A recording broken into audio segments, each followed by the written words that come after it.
eu por muito tempo tive medo de falar e prometer o 6 em 7. Sobre você. Você considera que a copy que você faz é agressiva? Eu não sei o que é agressivo. Eu considero que a copy que eu faço tem vontade, tem pegada, tem impacto e é íntegra. Então, passo 1, ela é íntegra. Isso é, o que é íntegra? É o que é. Eu prometo o que eu prometo, pode parecer muito bom demais para ser verdade, mas eu coloco o lastro atrás. Eu acredito naquilo, eu sou capaz de mostrar aquilo que eu prometo que acontece. Então, é íntegra. 2, é com pegada. Tem agressividade, tem pegada. O que é um jogador agressivo de futebol? É um jogador que entra desleal? Ou é um jogador que entra na regra, mas entra na bola?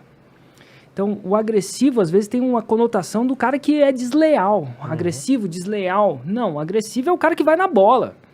O cara tá com a bola na minha área, ou tá com a bola na área da outra pessoa, eu vou na bola. Eu não vou na canela dele, eu vou na bola.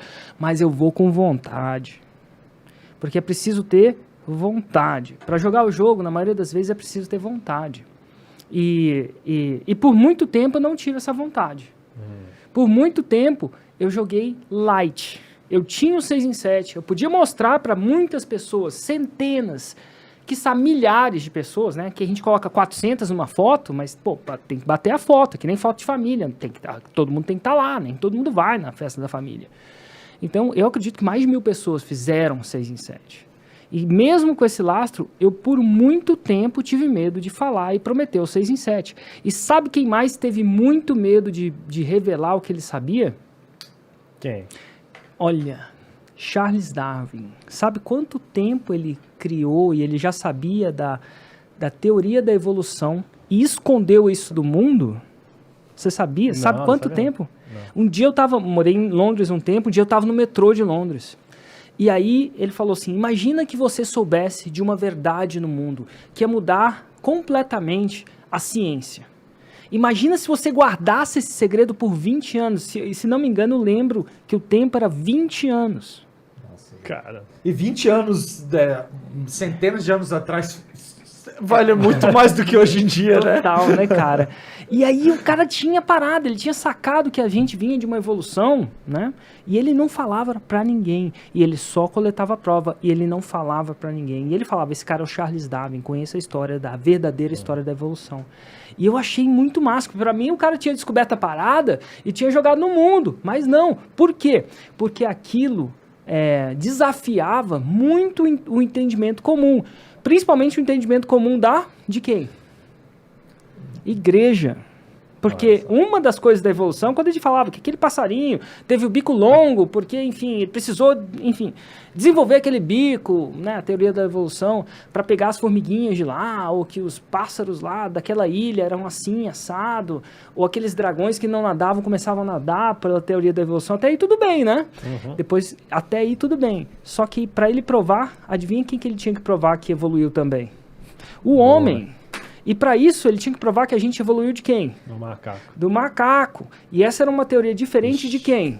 Da igreja. Da teoria da criação. Nada de errado, não quero entrar nesse mérito, mas naquela época era foda. E o que fez, e aí eu fiquei muito louco, o que fez o Charles Darwin ir lá e abrir o jogo? Adivinha o que fez? O que é? Você sabe? Não sei. Pô, cara, tem muita coisa. Também não sabia. Bom você morar em Londres e ver essas paradas, né? Fui na exposição do cara. Foi um outro cara que começou a sacar também. Então, um outro cara começou a sacar também essa parada da evolução e ia publicar.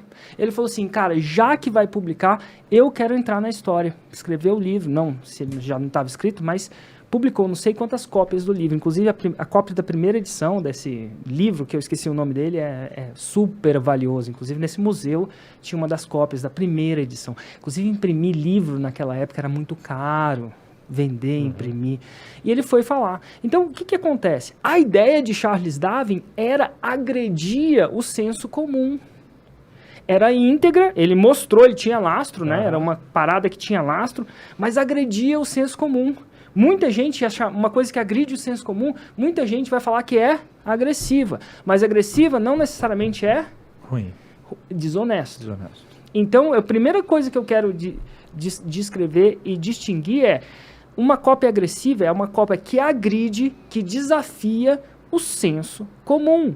Então, a minha cópia, nesse sentido, desafia o senso comum. Porque, para muita gente, o senso comum não é possível fazer o quê? 6 em 7. Isso não quer dizer que eu estou falando que minha cópia é desonesta. Assim como Charles Darwin tinha como provar, acredite se quiser, eu não estou falando que você deve acreditar que a teoria de Charles Darwin é a verdade, mas ele escreveu, ele provou, tem uns estudos lá e você pode julgar por isso. Mas ela agride o senso comum. Nesse sentido, é muito bom. No sentido... Mas não é o sentido de uma cópia o quê? Mentirosa. Charles Darwin estava mentindo? Na melhor da sua intenção, não. Se estava cometendo erros, foram erros que, para mim, no meu julgamento, honestos. Eu acredito muito no que ele escreveu, na teoria dele. Inclusive, a gente estuda isso na escola hoje, né?